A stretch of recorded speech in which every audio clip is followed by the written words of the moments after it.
Welcome back, beasties, to another episode of Argos Anonymous. We recently finished opening the Hopkinsville Goblin King tribal deck, and now it's time for Fire Nation, baby. Salamander Queen tribal theme deck. MetaZoo, we're going to open this up.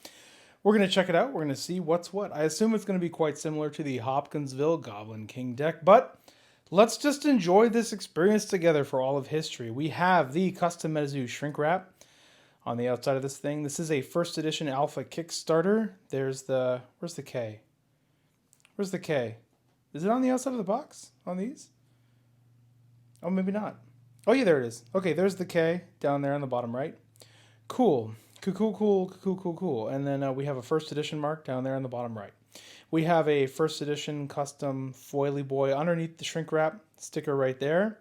And everything else is Salamander Queen. So rumor is that the non-Kickstarter, so the actual release, first edition base set that's going to come out, rumor has it that the theme decks are going to have a booster pack in there, which is cool. It'll have a randomized component, which is great for like longer term value because people tend to open things that have like a little bit of a lotto component in them, whereas these are not. There's no randomness in here. These are all just like set contents, which is still cool, but I like that. If that's true, that is an awesome, that's a smart move to put like a random component in here, because then more people open them and then the value of the sealed product goes up over time as people open them. So we're going to open this up.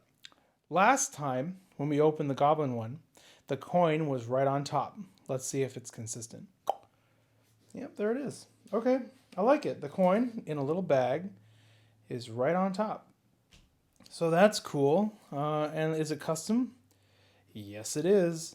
We got a goblin coin with the goblin deck. Hey, it's even a different color. That's kind of cool. Did you guys notice that? I mean, here's the goblin one. It's almost like a reddish little tint there. And then here is the salamander queen. Look at his tongue. Oh, the chick's on top. So the fire elemental is riding the salamander queen. That's cool. And then here's the goblin king with his many arms and many tails. That's cool. And then on the other side, it does still say first edition MetaZoo Cryptid Nation with the set symbol. That's cool. All right, so in keeping with that, I dig it. And then we're going to put the coin down and just keep going in. It looks like we have a nice set of sleeves. These sleeves, again, nothing to write home about. They're good, though. They'll get the job done. They load from the bottom. We looked at them before. They are functional MetaZoo sleeves, and interestingly, they load from the bottom. So it's nice, especially if you double sleeve. If you use like a perfect fit and then you slide your card in like that, your perfect fit, you often load from the top and then you slide this in from the bottom, and then that works. So I'm going to assume that was intentional, for people who like that. So that's cool. We have our Salamander Queen promo. There's the fire elemental riding on the back. That's cool, man. All right, so we have a full holofoil Salamander Queen promo, 1 per spellbook, beastie elemental. Costs 5 fire to bring out. 80 life points, does 25 damage. A bunch of effects and abilities there, and our GPC code yet to be announced. And that's got to be the fire, the symbol for the fire theme deck. Hashtag Fire Nation. That's cool. All right. And that foily boy. Now, last time in the Goblin deck, we also got a foil. Let's call it a general. We got the foil general card. With all these, with just the regular deck. So we got 2 of them. Let's see if that holds true. Yeah, we got 2 of them here too. Okay, so then inside here, what do you have? You have a map, you have an instruction book, you've got the promo, the coin, and then you have a sealed, shrink-wrapped deck here. Just like the other one, there's a very slight curl. These 2 corners just curl up a little bit, which is something we saw with all of the Kickstarter theme decks that I've seen. It is slight, and you can straighten them out, which is fine. It's been acknowledged by the company. They noticed that as well, and they're making some changes because they're really trying to just have, a lot of cards have issues with curling, but these people really want to like perfect it. So that's pretty cool.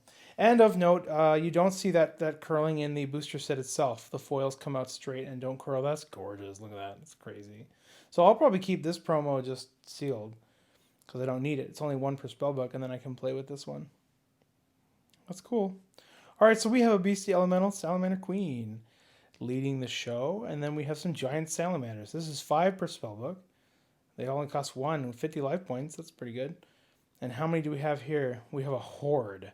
Okay, so cool. We have all 5. So we have a play set of giant salamanders. And then we have our fire elemental. She is so approachable and yet so ferocious. She's like sitting on a throne of lava with like hot steam coming off her. She's wearing like a slightly cooled lava belt. That's that's cool, man. Oh, we got 2 of them. That's cool. 10 per spellbook though, man. How would you get 10? You know, you probably never put 10. It's cool that you could though, right? Like you could. It probably wouldn't be the meta way to do it. But they say there's a saying about card games. You want to build a card game that as many people can play and enjoy in the way they like to play and enjoy it as possible. You know, like broaden the scope. You know, loosen up, let people enjoy it. And so that's cool. That's cool. You can do that. The Charman, Beastie Spirit, Fire Winds. That's cool. Fourth wall effects here. If you're in an area hysterically prone to forest fires, so like hashtag California, man, California's playing that fire deck. All right, spontaneous combustion. Oh my God, there's bits. That's a, oh, is that an eyeball? Oh, sometimes in this game, you're just like surprised, you know? Like you'll go to one thing and you're like, oh, he's so cute. What a cute little guy. And then you go to the next thing and you're like, waifu. And then you go here and you're like, oh, geez. I kind of think that fits with the theme, actually, the cryptid theme, because some cryptids are quite dark, you know, dark, cute.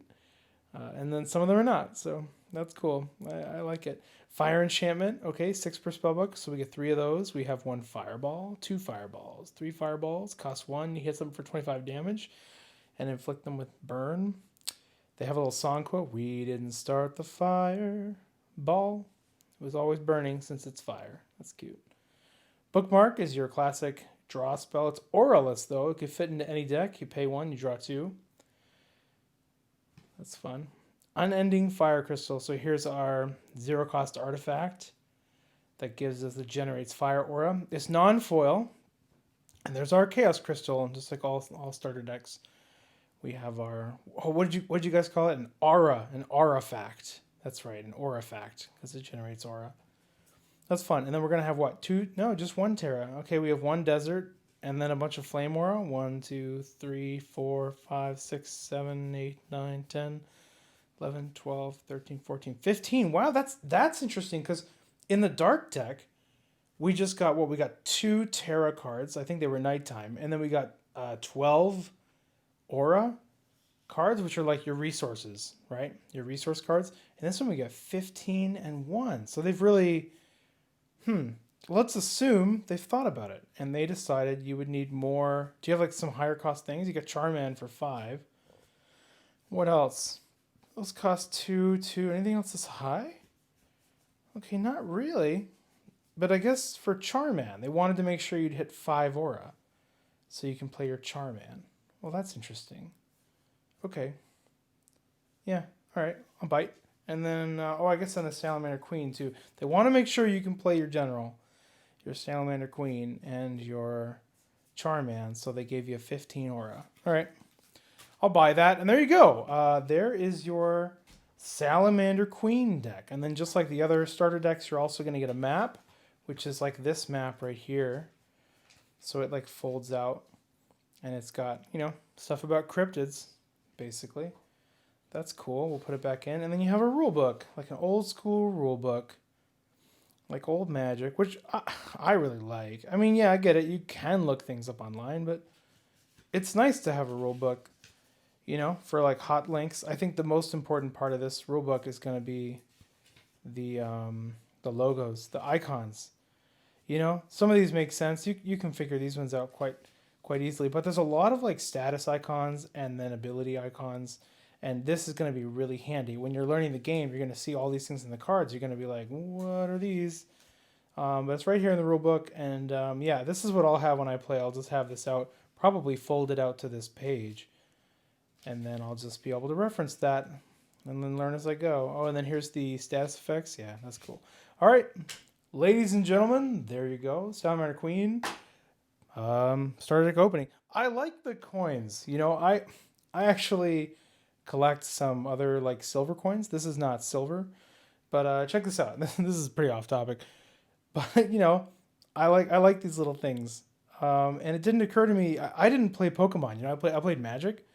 I came over from Magic, and we didn't have coins like that in Magic, and so I'm new to that. I know you Pokemon pros are like, yeah, whatever, coins are coins, no big deal.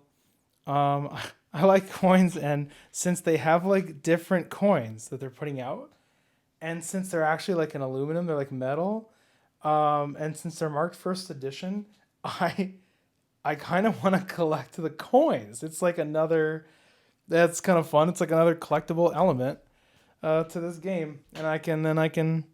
I mean, I would love it if they would keep doing that. They would keep making different coins, and then you'll start drawing in coin collectors that just like to have kind of interesting little trinkets. It's a luck dragon. Anyway, that's all I got. Hope you enjoyed that. Feel free to fire off any questions you have, any comments, any interests, whatnot. And then in July, just never fear. There's going to be a huge new wave of product coming out. I think in July, maybe June, probably July. And then everyone can get access to the product and test the game out and have some fun and say goodbye to the money toad. Don't feed the money toad. Wait till July. All right.